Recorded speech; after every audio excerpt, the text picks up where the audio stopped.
मान लीजिए कि आप इंडिया में एक नया बाइसिकल मैन्युफैक्चरिंग प्लांट शुरू करना चाहते हैं और इसे लेकर आप काफ़ी एक्साइटेड हैं क्योंकि आपको लगता है कि ये एक कैश काउ बनने वाला है। लेकिन आपका रैशनल माइंड कहता है कि पहले एक क्विक इन्वेस्टमेंट एनालिसिस कर लो ताकि ये समझ सकें कि आप अपनी इन्वेस्टमेंट रिकवर भी कर पाएंगे या नहीं। और यहीं पर डिस्काउंटेड पेबैक पीरियड आपके काम आता है। बाकी कॉर्पोरेट फाइनेंस टूल्स जैसे कि नेट प्रेजेंट वैल्यू, एनपीवी और internal rate of return, IRR के साथ मिलाकर आप डिस्काउंटेड पेबैक पीरियड का इस्तेमाल कर सकते हैं ताकि ये एनालाइज कर सकें कि कितनी जल्दी आप अपनी इन्वेस्टमेंट वापस ले पाएंगे। आज की वीडियो में हम डिस्काउंटेड पेबैक पीरियड को डिटेल में समझेंगे, इसकी कैलकुलेशंस, प्रोजेक्ट इवैल्यूएशंस में इसका यूज और इसकी कुछ लिमिटेशंस। तो चलिए शुरू करते हैं।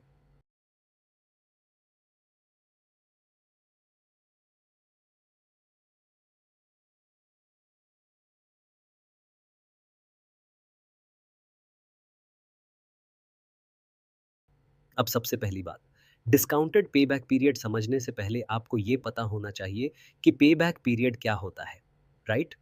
क्योंकि डिस्काउंटेड पेबैक पीरियड उसी कॉन्सेप्ट पर बेस्ड होता है।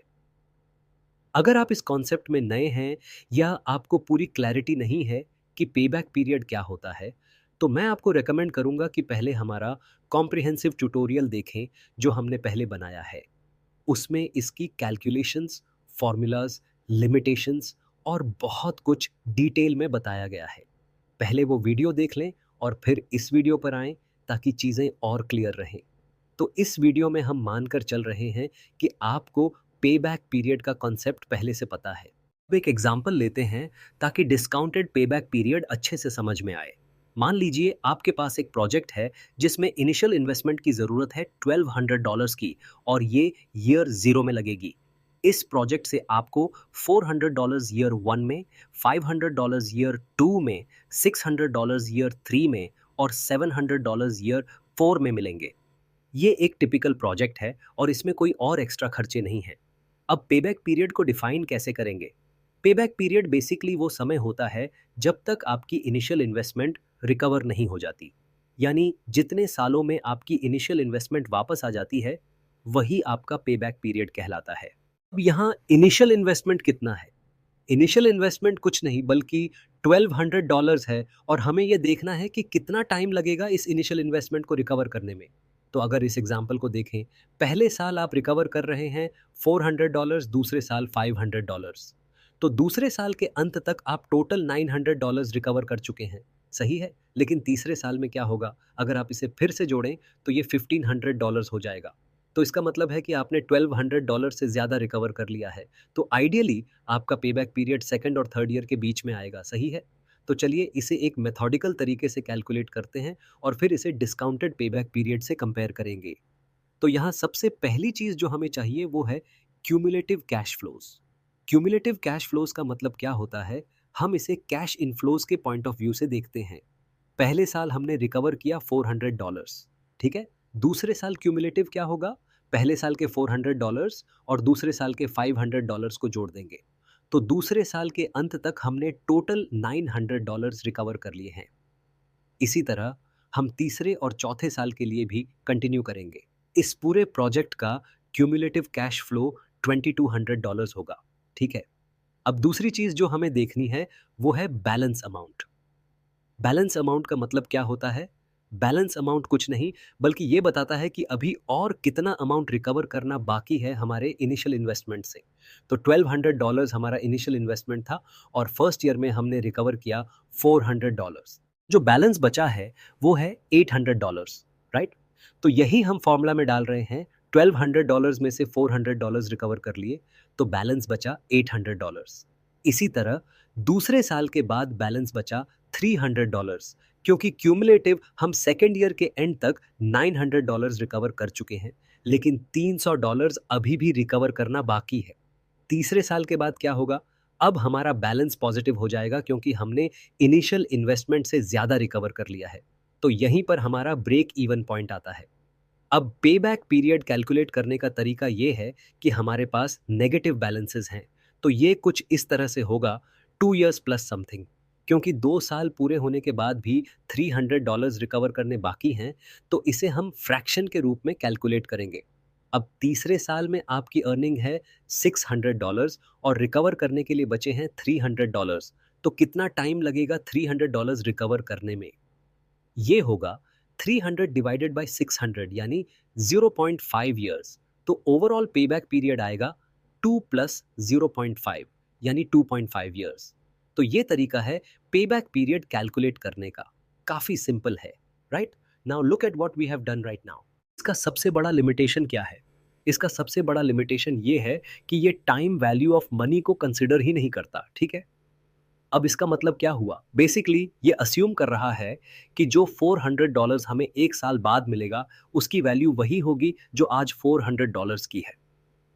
क्या ये सच है? हम जानते हैं कि टाइम वैल्यू ऑफ मनी के कॉन्सेप्ट के हिसाब से दोनों की वैल्यू अलग होगी।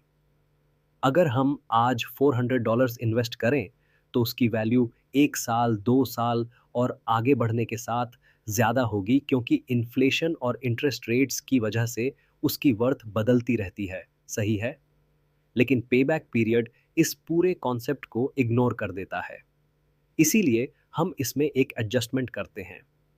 हम कहते हैं कि कैश फ्लोज की बजाय डिस्काउंटेड कैश फ्लोज यूज करते हैं। मतलब ये कि अगर यहाँ $400 का कैश फ्लो है, तो इसे डिस्काउंटेड कैश फ्लो में कन्वर्ट करें ताकि हमें एक बेहतर पिक्चर मिले कि एक्चुअल पे बैक पीरियड कितना है। अब सवाल आता है कि 1 साल बाद मिलने वाले $400 की आज की वैल्यू कितनी होगी? ये प्रेज़ेंट वैल्यू होगी $400 की, ठीक है?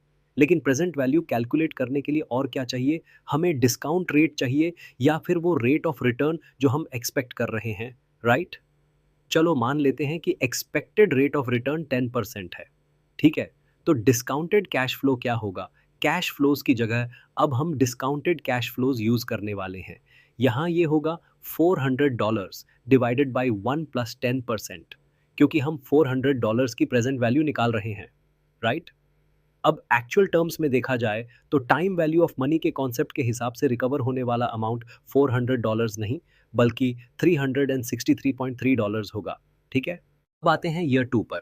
यहाँ भी वही फॉर्मूला यूज़ करेंगे, बस फ़र्क इतना होगा कि यहाँ पावर 1 की बजाय पावर 2 होगी क्योंकि हमें $500 ईयर 2 के एंड पर मिलेगा, तो हमें इसे 2 बार डिस्काउंट करना होगा, सही है? तो इसका डिस्काउंटेड कैश फ्लो आएगा $413। अब ईयर 3 की बात करें तो पावर 3 होगी और इसका डिस्काउंटेड वैल्यू आएगा $450.8 और उसके बाद ईयर 4 में ये आएगा $478.1। तो यहाँ हम कुछ अलग नहीं कर रहे, बस इन एब्सोल्यूट कैश फ्लोज की प्रेजेंट वैल्यू कैलकुलेट कर रहे हैं। अब जब हमारे पास ये सारे वैल्यूज आ गए, तो पेबैक पीरियड कैलकुलेट करने का तरीका बिल्कुल वही रहेगा जो हमने पहले किया था। तो अब बस इसे कॉपी और पेस्ट कर देते हैं, ठीक है? तो क्यूमुलेटिव कैश फ्लोज की जगह अब हम क्यूमुलेटिव डिस्काउंटेड कैश फ्लोज लेंगे, ठीक है?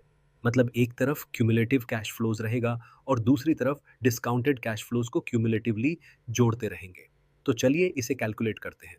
पहले साल में हमने रिकवर किया $363.6। दूसरे साल में ये होगा 363.6 प्लस 413.2 और इसी तरह हम इसे लास्ट तक कैरी फॉरवर्ड करेंगे। तो जैसा कि आप देख सकते हैं, यहाँ प्रोफाइल थोड़ी अलग दिख रही है, राइट?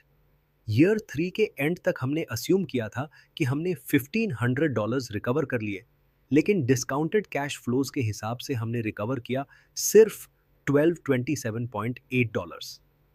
अब बैलेंस अमाउंट क्या होगा? चलिए इसे भी कैलकुलेट करते हैं।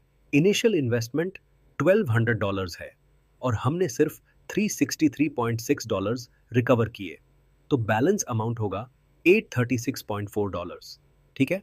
अब हम इसे आगे बढ़ाते हैं और देखते हैं कि ये नंबर फिर से पॉजिटिव कब होता है। यहाँ भी ये ईयर 2 और ईयर 3 के बीच पॉजिटिव हो रहा है। तो डिस्काउंटेड पेबैक पीरियड आएगा 2 ईयर्स प्लस कुछ फ्रैक्शन, राइट? अब ध्यान दें कि हम ईयर 3 में $450 रिकवर कर रहे हैं और हमें रिकवर करने हैं $423.1। तो कितना टाइम लगेगा? ये ऑब्वियसली दोनों का एक फ्रैक्शन होगा, राइट? तो $423.1 को 450.8 से डिवाइड करेंगे। इसका आंसर आएगा 0.9। अगर फ्रैक्शन को और एग्जैक्ट करें तो ये 0.94 होगा। तो ओवरऑल डिस्काउंटेड पेबैक पीरियड होगा 2.94 ईयर्स, ठीक है? अब इसे कंपेयर करें, जो हमने पहले नॉर्मल पेबैक पीरियड में कैलकुलेट किया था, वो आया था 2.5 ईयर्स। लेकिन जब हमने डिस्काउंटेड कैश फ्लोज कंसिडर किए, तो डिस्काउंटेड पेबैक पीरियड थोड़ा ज़्यादा आया, यानी 2.94 ईयर्स, राइट? और ये ऑब्वियसली ज़्यादा एक्यूरेट है, क्योंकि ये टाइम वैल्यू ऑफ मनी को कंसिडर करता है। तो इस तरह ये पेबैक पीरियड का एक अपग्रेडेड वर्जन है, जो एब्सोल्यूट कैश इनफ्लोज को कंसिडर करने के लिमिटेशन को सही करता है।